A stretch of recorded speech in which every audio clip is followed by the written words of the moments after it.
with intensity or not at all.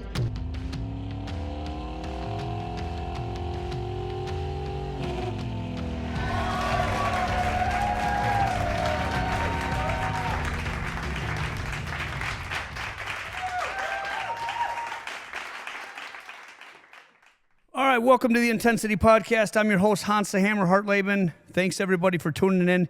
You know, we got somebody in Egypt. I was just telling Mike. Egypt. We got a listener in Egypt, and if you're listening to this right now, that just fires me up. You know, that is pretty exciting to think somebody halfway across the world is interested in what you have right? to say, Hans. Or they're just like, you got to hear this idiot. Right. And either way is good, guys. Either way is good. But we're happy to be here today with Mike Bronk, Stevens Point, Wisconsin, USA, business owner. Okay. Yep. We go back a long ways, actually. We do. I remember you were a youngster at the I don't know if I was ever young. at the Dodge Chrysler dealership is where we first met, and we've got a lot of history, working back and forth. I know that we had done business with a dealership that you worked at for some time, and so it's kind of interesting how things come full circle sometimes. The Ford dealers that's when you guys were really cranking with us, from what I remember, though. Brandon, you remember Brandon? Brandon, oh yeah. It's just, that guy I heard he's still around as well. Oh yeah. I talked to him here and there. Oh, do you? Yeah, And he was awesome salesman. It was a very special time, I think, to be in the car business. There was a lot of young guys that were. I mean, I think that you worked hard, but you lived hard. Yeah, we had fun. Yeah, we had fun, and that's what we did. That was everything from start to finish was 12 hours of sales, and then the tavern. Right. Yeah. Well, and that's and I'm glad I missed that part of it. Uh-huh. I mean, I enjoy a beer or two or several, but I know the car business can be very hard on you people personally and families and that kind of thing. I'm sure it's not easy. There's not a lot of people that do it long term. So That's true. It can be a really good business, though. It's almost like your own business, because you really have to motivate yourself to keep. You have to structure your day. Yeah. Like literally, you could fuck off the whole day. Yeah. Do you know what I mean? Like you say, I'm not going to do anything today. And then that bleeds into tomorrow. Right. And then you make no money. Mm-hmm. And then you go, checks come in, and you're like, what happened? Yeah. And the thing is, I think it's really easy to be complacent if you get in a bad spot in life, or you get it's hard to get over the hump sometimes. But I think that you got to shelve those bad days. It's like when I have a bad day, I leave it. I don't leave it at home. I leave it at work, and I just try to forget about it and start the next day fresh again. Yeah, that's the best policy. A lot of people I see carry over. They're carrying things into work instead of leaving them at the door. Yep. And even this is maybe an offshoot, but when it comes to grudges or being mad about things, it's like, I can be mad about things, but I don't care. I mean, I know people that are pissed off about stuff that happened, that somebody screwed them over 10 years ago, and they still talk about it. It's another thing to not forget or forgive, but to keep bringing it up or whatever. It's like grudges it takes more stress, more energy to hold and remember that and keep bringing it up is another thing. Oh, absolutely. It's just not worth it. No. And the thing is I think the less stuff we carry around with us and focus on the good and the important things is huge. And I think it just, when it comes to quality of life, being a happy person, I think that's important. Yeah. So. Yeah. Well, I just want to get everybody, maybe get a little closer. Yep. I don't want to be the loud one. I have no problem with being loud. I got enough of that. Truck Shop USA, get the audience where you are now, okay? And then a quick history, back it up, and then we'll kind of go backwards from there and talk about some challenges and everything else. Good. So Truck Shop USA is a business that I am in with my brother. We have 2 full-time employees and 2 part-time employees as well. We're on Hoover Road in Stevens Point. We just celebrated our 28th anniversary in business. Nice job. Yeah. 28 years? Yeah. And so I wouldn't have guessed that. So yeah, it seemed like just yesterday. But we started out in a small gas station on the south side of town, which is now, it's been demolished. But we do a lot of truck and car accessories. So we do trailer hitches and truck toppers and steps and undercoating and those type of things. But as far as some of the history of the business, I worked at Cops in the grocery warehouse for 15 years. Okay. And I worked all different kinds of shifts, and I hated my job, and I said, I want to do something different. And so, I looked at, and this was 96, 97, when trucks were really starting. Trucks weren't just a utilitarian truck. They started getting fancier and nicer, and people wanted nice things for them. And I saw a niche there. There were people that if you want to buy a truck topper in Stevens Point, you had to go to Wisconsin Rapids or to Wausau. And I said, well, here's a possibility for me to do something that I want to do. I've always been a car guy, an automotive guy, and so here's an opportunity for me. Now keep in mind, I didn't own a truck. I had never put a trailer hitch on in my life. I mean, I could swap a motor and a transmission and that kind of thing on my personal old cars and that type of thing, but never put a trailer hitch on. Never owned a truck with a topper. So this is all new. I mean, and so we did a lot of self-taught to get to that guess point. so. But I continued to work that full-time job for 2 years after I started the business. And so I was working 80, 90, 100 hours a week for 2 years when we first started. Yeah. And so but it's one of those things that, it was hard at the time, but now it's like, I did it. It's rewarding. I can look back and say, I didn't have to take out a massive debt or do a lot of worrying. Because you were doing most of your sweat equity was taking the place of some of the financing. Exactly. Okay. And it's like, and I took no money out of the business for 2 years. Didn't pay myself. It's just that, stuck it back into the business kind of thing. And so, it is rewarding. I'm still very much a hands-on owner. I don't just sit in an office all day kind of thing. I'm doing installations. I'm running the dealerships. We have a very good relationship with a lot of the new car dealers in town, and it's fun to see. I mean, basically, we're customizing people's vehicles to exactly what they want. So it's. I feel like that's becoming even more. I mean, that's not stopping anytime soon, is it? No, it's changed a lot, though. I mean, the accessories used to be a lot more primitive back in the 90s, where things are much more custom now. I mean, you have running boards where you open the door and they drop down. Everything is much more form-fitting and much more vehicle-specific and not so generic. Where the running board used to be a piece of aluminum and some brackets, and here you go, make your own, kind of thing. Yeah. So, when you say you put all the money, putting everything back in the business, what type of things were you upgrading, or because I don't remember you being. Yeah, so we were on the south side. You remember the locomotive is, or where the locomotive is? And so there was a gas station across the street. And so basically, I mean, we were paying rent, and we didn't make a lot of money to start with, and so we were paying rent. And kind of just learning, it wasn't really super busy when we started, and so probably better than it wasn't. Oh, right? Exactly, yeah, no, and so it was it's certainly very interesting, and I look back at those times. I mean, my youngest son, who's 31 now, I mean, he was just a little toddler helping me paint this old gas station, clean it up. I mean, it was just nasty. Love it. Oh, it was awesome, and it's like, and he still remembers that. It's really, like, yeah, because he would come to the shop with me when I was at the shop. So we'd have a 4-year-old that he had his own little play corner, and he just, a 3-year-old, he just hung out and did what he needed to do. When you talk about the good old days, that's probably one of the thoughts that probably pops. Oh, into your absolutely. I mean, I've had a lot of people that really helped me in one way or another to get to that point. For example, the building that I first rented was owned by the Sherrills. And Tim Sherrill, and the Sherrills are very well known in the Stevens Point area.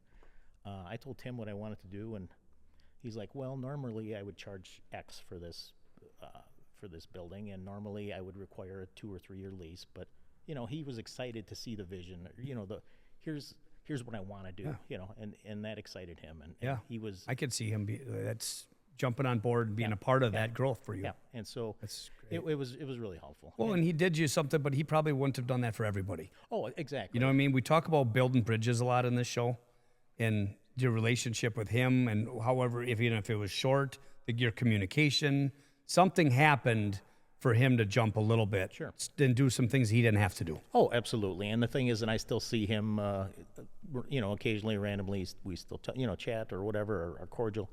And it's those little things, if there was no, if that didn't happen, maybe none of it happened. Yeah. That you'll drive yourself nuts with that. Yeah. I think of those things. Well, if it didn't get in that, then what would it? Well, then we went to, and then you don't. Sure. It could pretty much change everything. Yeah. One little specific one little thing. detail. And when you think about, and without getting too far off the path here, I think about all the time, hey, I forgot my wallet. I go back in the house and get my wallet or what have you. And what if that in that 1 minute, if you would have remembered your wallet, you would have got T-boned in an intersection. That's the those are yeah. And and I don't mean to be more. I know. But those are the things. It's like, we have control over our lives to some extent, but there's a lot of things in life that we can't control, and it doesn't take much. One silly random act by somebody that, through maybe not any fault of their own, can change your life forever. I got to just jump in and tell you something. I can't, since you brought that up, I got to tell you, honest to God truth, I don't know how far you go back with, I had a car dealer, a used car lot, Auto Point. On the south side. Yeah. So you remember, Oh, yeah. You remember the building was in, it used to be Century 21. Yep. Okay. Ward Wolf, Yep. God rest his soul, great guy, another one that did some things for me a little bit there. Sure. A business guy. Yeah. Gave me a good deal on leasing the place. Had the cars out in front, and that was when the phone rang and you actually answered it. Okay, so I'm running out and I got a bunch of those sale cards. The sale cards you hang in the windows, right? Lime green, blaze orange, and I had them all filled out to go in my front row. And it was actually, our office was upstairs, and the phone rang. I'm like, son of a. Sometimes you don't forget these things. So pissed off. Go back, answer the phone, frickin' telemarketer. I'm like, son of, whatever. It's just one of those little things. Yeah. Wasted my time, right? I get out, I'm walking out to the front line. That's a weird intersection there. Yeah. That's Whiting Avenue, I think. Right. And it's kind of an odd-shaped lot, too, from what I remember. Yeah. Yep. But there was a lot of hectic stuff happening right there. Church Street was busy.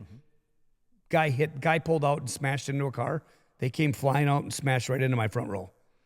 I would have been.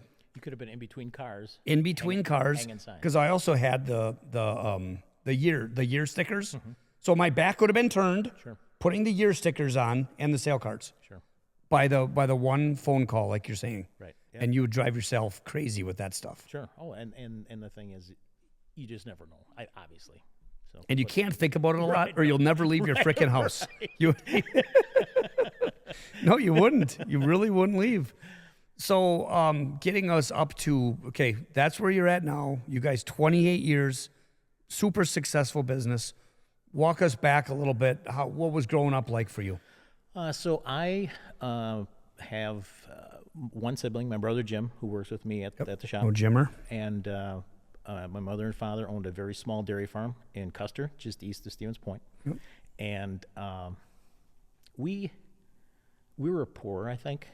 I never felt poor. I mean, I could tell, I guess, when it was maybe like in junior high where, I didn't have quite the nicest clothes. I mean, I had nice clothes, but they weren't Levi's. When my first pair of Levi's, I wore them every damn day. Hold on, I got to shut the heat off. I didn't turn the lights on or shut the heat off. And I had all this time to cut for this. It makes the show organic. Yeah, it's all right. Okay, go ahead. Yeah. You didn't have Levi's.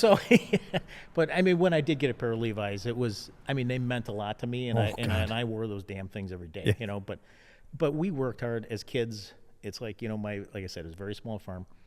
But we learned from an early age to work hard, and so it's like, I can't help but think that some of the, and I hate to use the term successful. I mean, am I successful?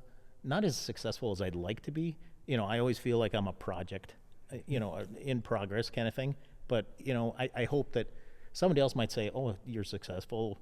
How did you do it? Or how can you help me learn to be successful. That's I don't walk around thinking I'm successful. I I get that for sure. If that makes any sense. Yeah. But so at any rate, milk cows, baled a lot of hay. I mean, if I had a dollar for every bale of hay I ever touched, I could probably retire. Awesome. Picked a lot of rocks, did a lot of those kind of things growing up, picked pickles. And we also farmed with my uncle and my grandpa, who lived a couple of miles down the road. So they would come and help us, and we would go help them. So not only am I baling hay for us, but we went over there and did twice as much as well. And so it was one of those things where, I did get to see my cousins all summer long, and, but we worked hard. As kids, we worked hard. Okay.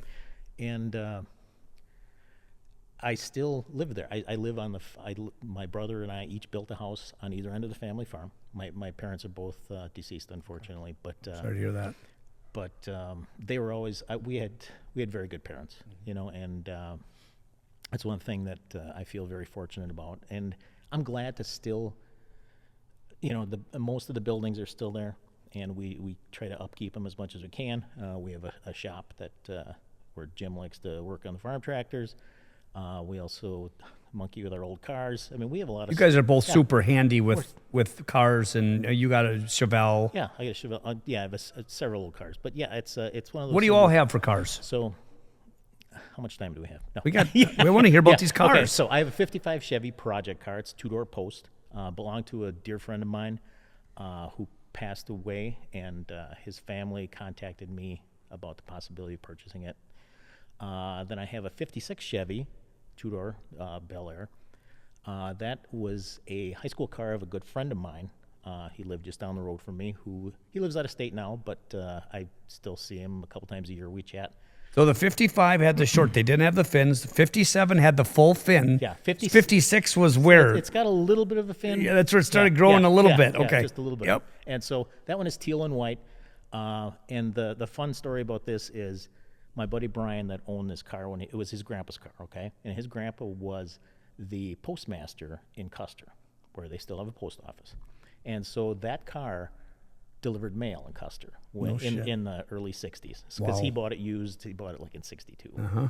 And so that car, my friend Brian, I mean, like when we were 14, 15 years old, his grandpa said, "This is your car." And his grandpa had this extra old garage that we would sit and sand on this car and, do all kinds of dumb stuff that we had no idea what the hell we were doing.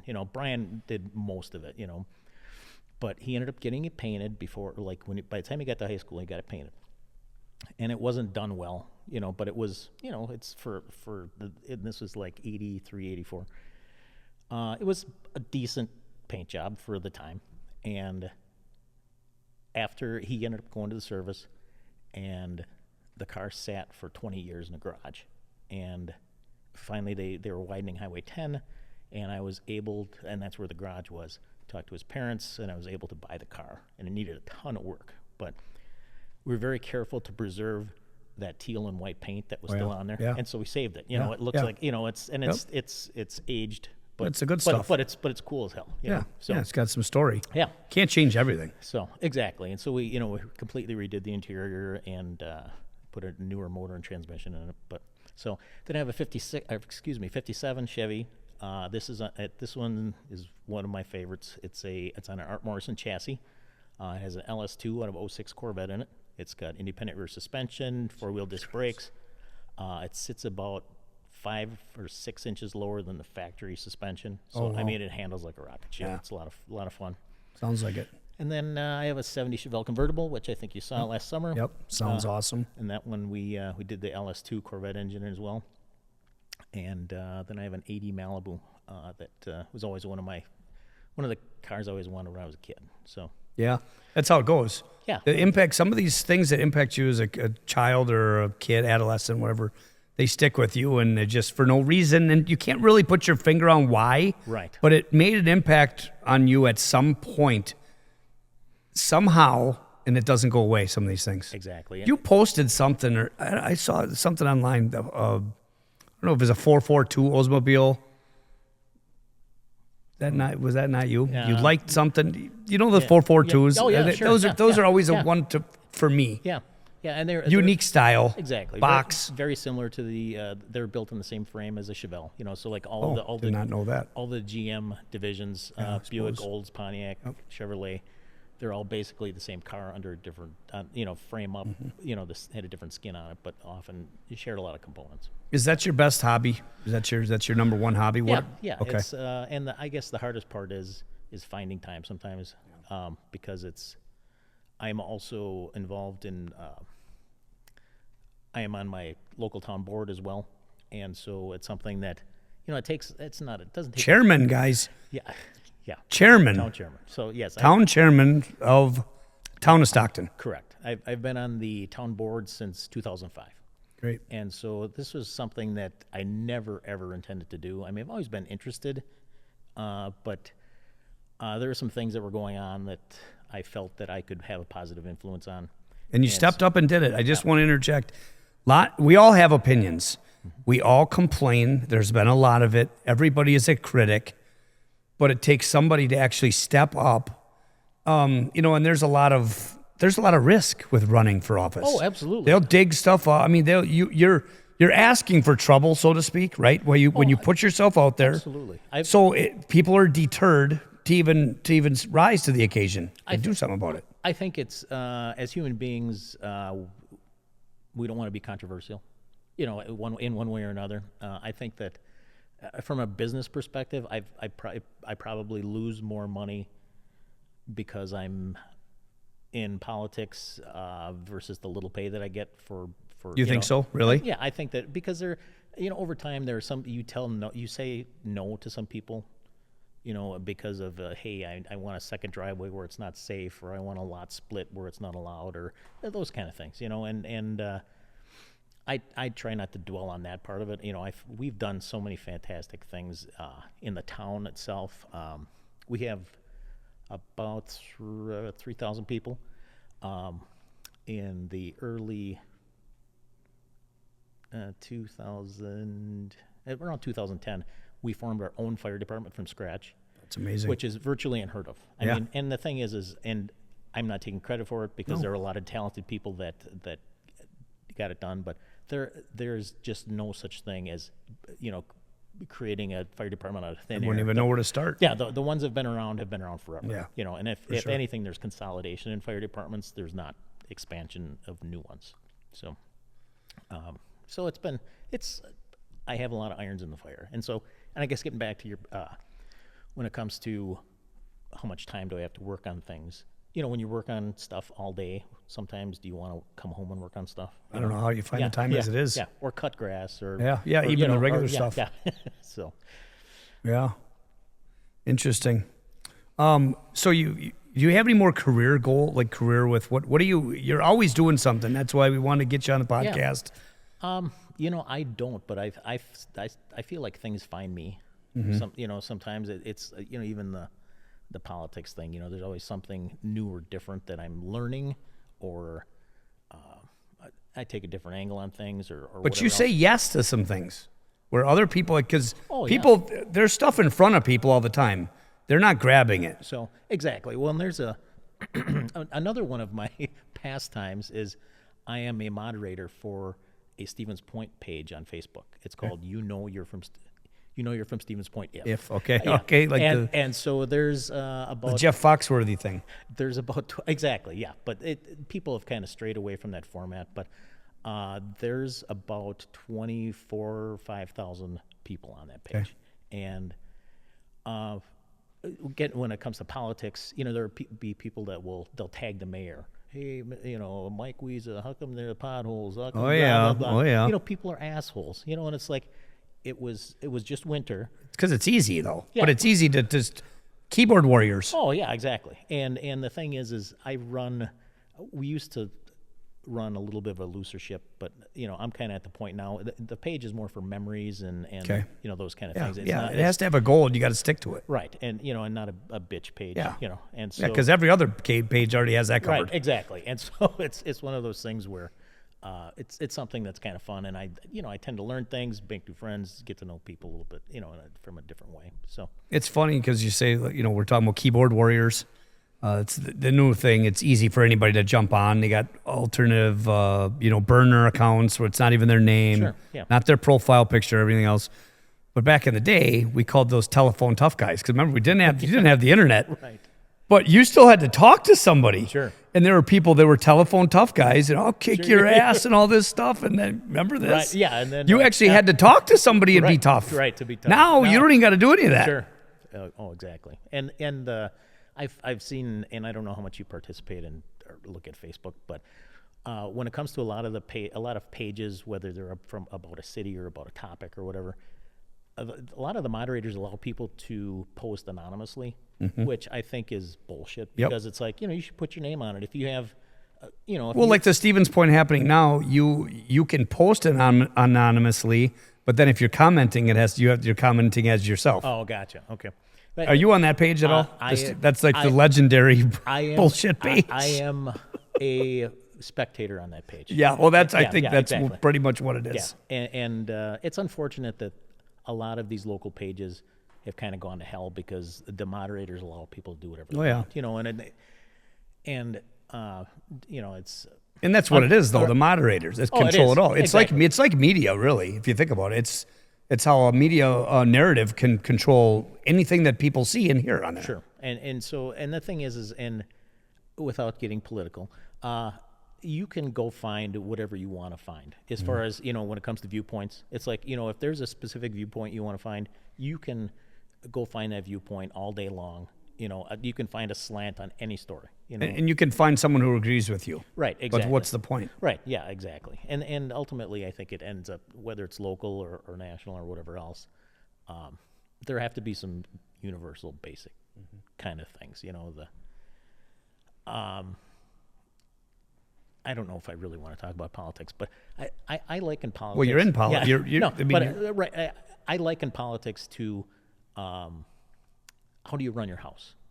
It's like, for example, the town stuff. I mean, we are very frugal when it comes to borrowing money or those type of things. It's like we don't go buy new plow trucks. We buy very nice used plow trucks, and we take care of them, and we know how to take care of them.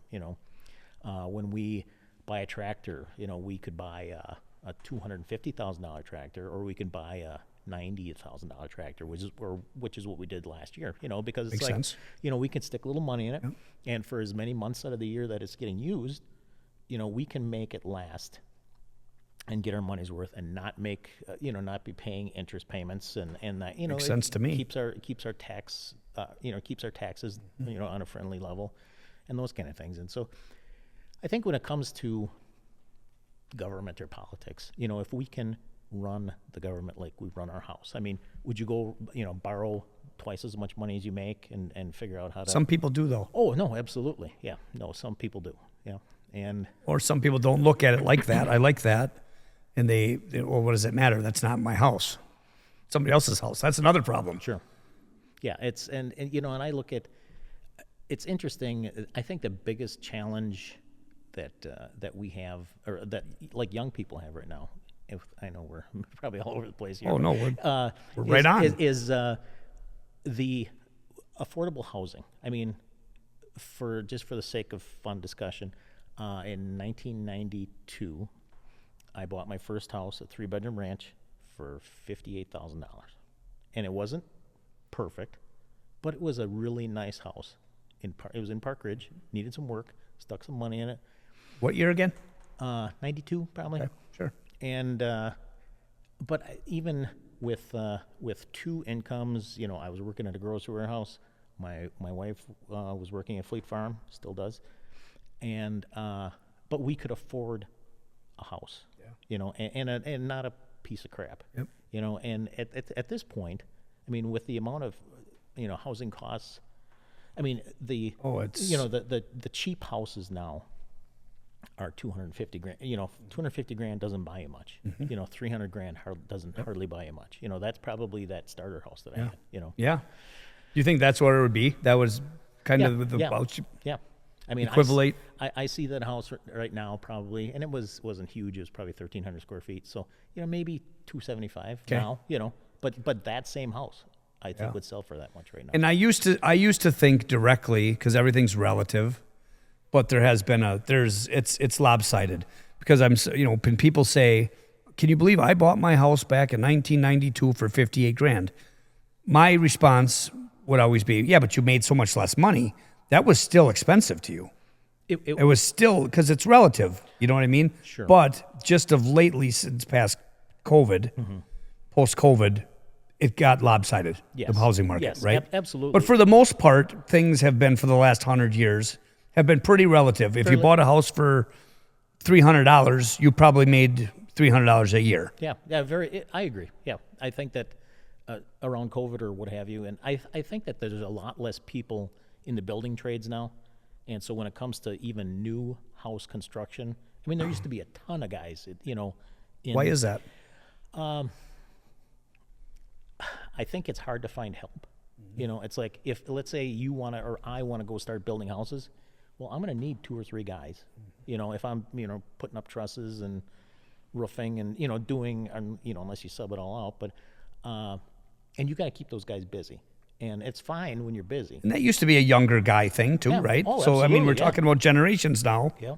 And I think that there are less people that want to get in the trades, even as young, out of school or whatever. If they say, my path isn't college, okay? So what do I want to be when I grow up? Well, the building that I'm in, the back building, is owned by Central State Electric. They've been around forever.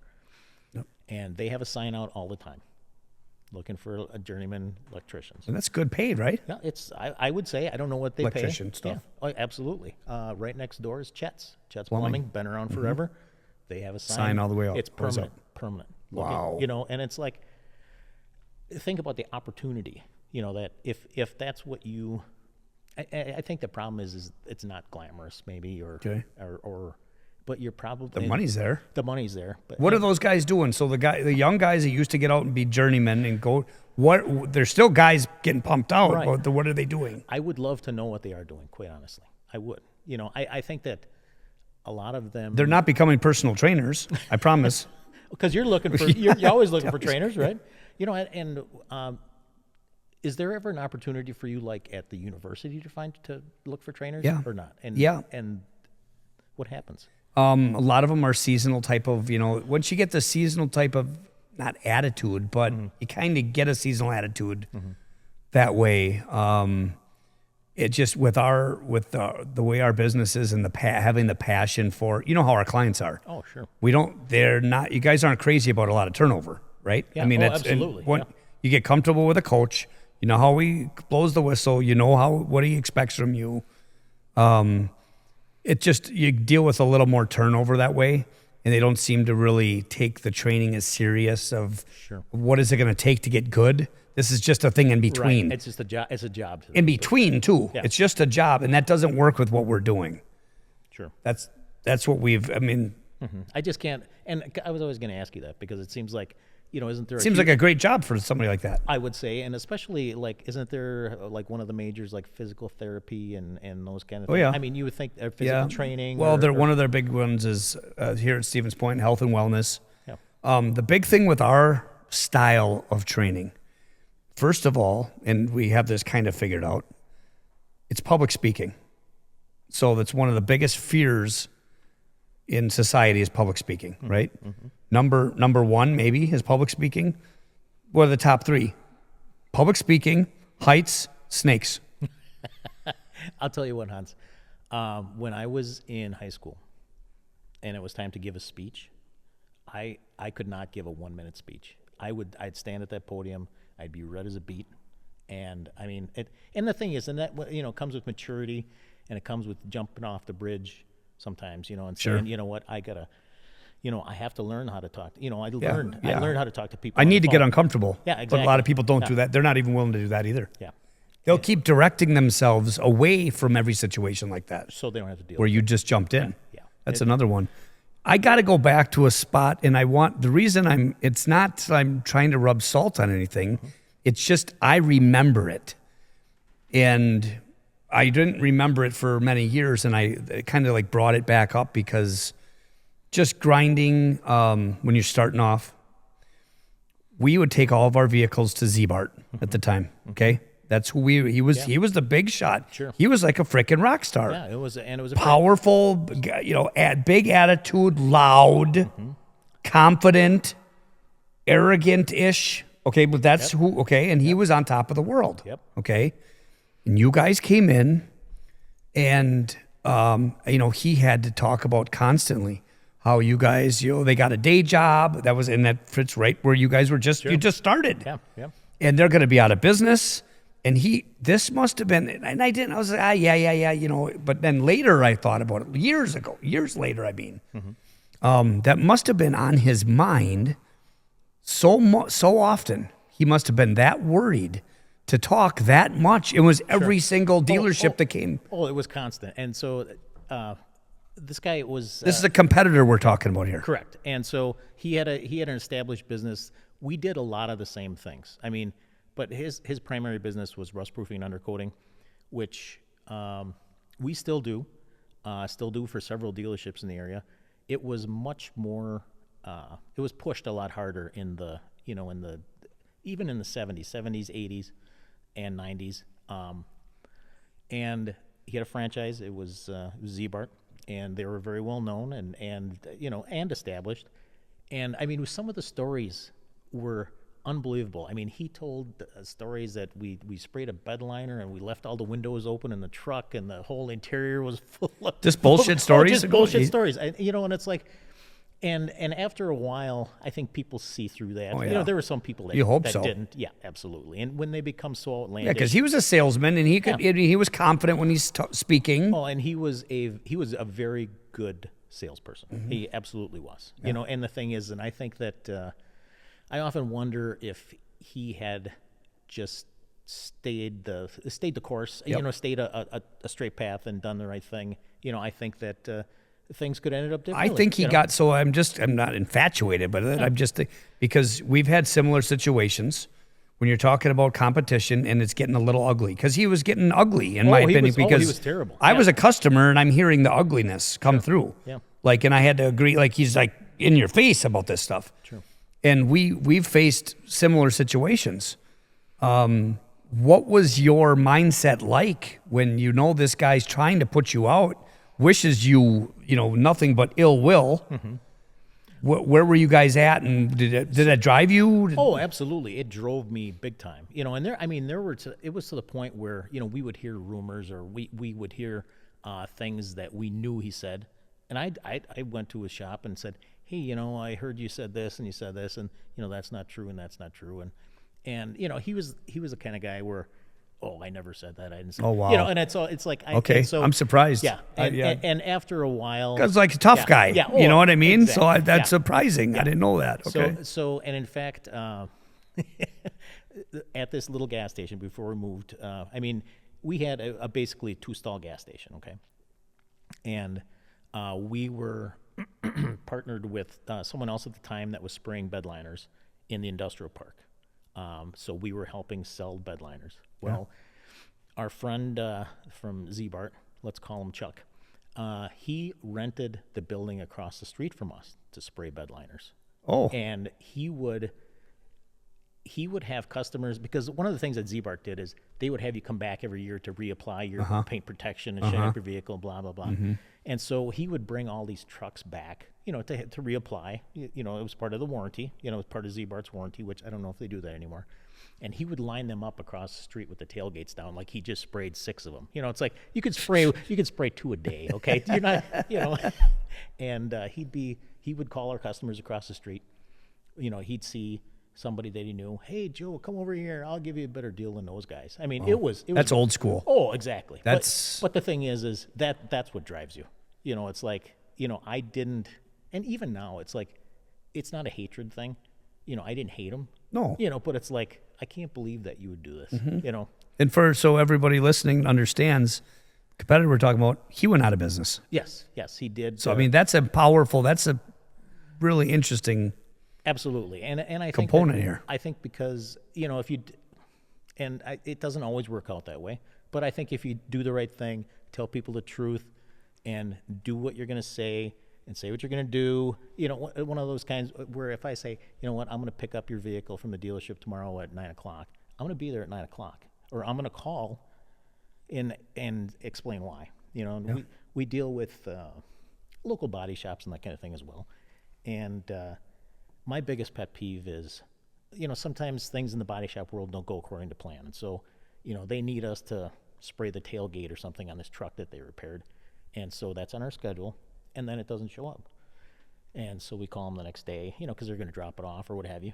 We call them the next day, and we're, and these are friends or we have relationships with these people, and it's like, oh yeah, something came up, or we had to buff it out or whatever. It's like it takes you 30 seconds to call me. I think that follow up is important. Oh, it's unacceptable stuff like and we have. Because we train new business owners on how to run a business, let alone a fitness business. But we have a 10 commandments of. So if I didn't give you any training, I handed you a sheet of paper, and it had to be like, so long, good luck. Those are the 10 commandments, and one of them is always act on your promises, because that way of losing credibility that fast, you're going to lose. Eventually, that's going to cost you money. In a hurry. Yep. That's going to cost you additional customers. It's all going to add up. It's a mathematical equation. Yep. Yeah, it's just a matter of some people can withstand that longer than others, or better at putting people off or what have you. But I think that the constant, I don't want to say constant, but the follow up is huge. If I can't do something or if I can't be somewhere. Communication. Yeah, exactly. But that's communication too. There's not enough of that. We have a little policy within our organization: over communicate. Like I'm talking text message, emojis, loving it. Okay, see you at 4. You're coming at 4? Yep, loving it. It sounds silly, but over communicating is way better. You get better result than under communicating. Sure, I would agree. Yep, So absolutely. we do that. It's known that we do that. But there's never, I didn't see, because look, you liked it, you said it, you repeated it, 10-4. Even though, hey, can you send me that W-4? Just coming up with something. Yeah. Instead of just sending it to them. Yep, got it, coming up, coming in a second, whatever. And then they get it, got it, thank you. It's right. Well, that way that, oh, gee, they didn't see it, or it didn't, it's like how they talk on, a fireman or a police officer talks on a CB. Over. Got it, 10-4, sure. Got it. There's got to be clear communication. Otherwise, you're not successful. Yeah, affirmation that, hey, I got the message, I got it. Or it's simple, though. So many things in this world are simple, but people have the hardest time with it, seems like. What would be your biggest piece of advice for someone looking at getting into their own business? Because you were at Cops warehouse, right? Yeah, yep. And you were thinking about this. What would be your biggest piece of advice for somebody, if you could maybe redo something, if you could? I guess I think it's a little cliche, but find something you love, and that might not be, what you loved 20 years ago might not be what you love now, True. Because your business changes or what have you, but, or do that thing that you want to do until what you really, really want to do comes along, because it doesn't have to be permanent, right? Exactly. I don't think anything has to be permanent if you're successful, and I guess the other thing is when it comes to success, I know people that don't make a lot of money that are hugely successful in my mind, because they kick ass at what they do. Yep, exactly. And to them, money is not important. Yep. That doing a good job is important, and making a living and being at home or being with their kids. Yeah, they go to bed happy. Exactly. Sleep well. And right, where instead of, they could be making twice as much money, but 4 times as many headaches, kind of thing. And so that, I guess that's one thing and like I said, it does sound cliche. Find your passion, but it's better than going to work someplace that you hate every single day. And there's nothing wrong with being a very valued employee and being part of that. I'll be honest with you, completely honest. I miss being part of a company, of being a company guy. Mm-hmm. Do you know what I mean? Of a bigger organization. Sure. Where I would work hard to impress my boss. Mm-hmm. I miss that. Sure. All the pressure I didn't have a lot of pressure. Yeah. And I And- really and- can say, And when you kicked ass, your boss knew it, or you made sure you told him. You know, Yeah. if he didn't know it. Yeah. But the other thing is when it comes to, like you said, working a job is, I mean, there's many good things about working a job. You know, and I have the employees that I have are, you know, I have a couple part-time guys that are. I have one part-time guy has been with me since day one. no kidding, 28 years. Yeah. And he just, you know, he comes and helps him out when he can. And it's one of those things, but it's a, you know, he just likes being part of something bigger, you know, not that he doesn't do it necessarily for the money or for any other reason, but those are the kind of things that I enjoy. I guess the other piece of advice I would give is don't give up too quickly. You know, it'd be really easy, and I'm sure you've been through this. It would have been really easy for you to give up. Oh, yeah. You know, when it came to, you know, even the early parts of fire or whatever, and I don't know Oh, all yeah. of the history, but it's like it would have been really easy to say, okay, I gave it a shot. It wasn't for me. Did you ever have those feelings in that first couple years? No, Okay. I did not. I mean, it's Love like, it. but I mean, it was, my kids were young, and I mean, I was operating on zero sleep, and my wife did an awesome job picking up the slack. But Takes a team. oh, absolutely. And my kids all turned out great. They're successful. And I can take a little credit for that. But, you know, it's like sometimes I think you just got to put yourself in a position to be successful. You know, I told my kids growing up, it's like you will always become the people you hang around with. You know, I know Isn't that the truth? I know it's very cliche. You know, and I hate to be. The cliche stuff is it's truthful. But it is very truthful. It's like, you know, if you want to be a druggie, hang out with a bunch of druggies. You want to be unemployed, hang out with a bunch of bums that Yeah, don't it's wanna go to work a every day. fast route to becoming them. Yeah, exactly. It's just because you see, oh, they're kind of getting along, and they don't have to really, you know, do really anything. And so I've always tried to surround myself with successful people, or people that business owners, or people, you know, even people who are a little older than I was, that I could learn from, and you know, that had some business experience and those kind of things. And so I guess those would be my two biggest pieces of advice. Love it. So Love it. With that, where are we at? 46 minutes. holy cow. Perfect. Yeah. Goes quick, man. It does. I was kind of surprised that, you know, I was like, gee, I hope we fill 20 minutes, you know? Oh, once you get cooking and you're just conversing, that's what I love about this. Yeah. Guys, make sure you follow us. Follow me on Instagram, Hans_Hartleben, Facebook, HansHartleben.com. Also have the podcast linked in there. And rate it if you liked it. Let us know. Rate it. Give it a thumbs up. Subscribe. Do something with it, would you? All right, Mike, you ready? Do it with intensity. Or not at all.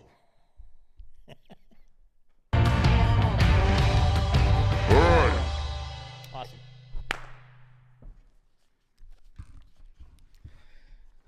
That was fun. Yeah. No, I don't.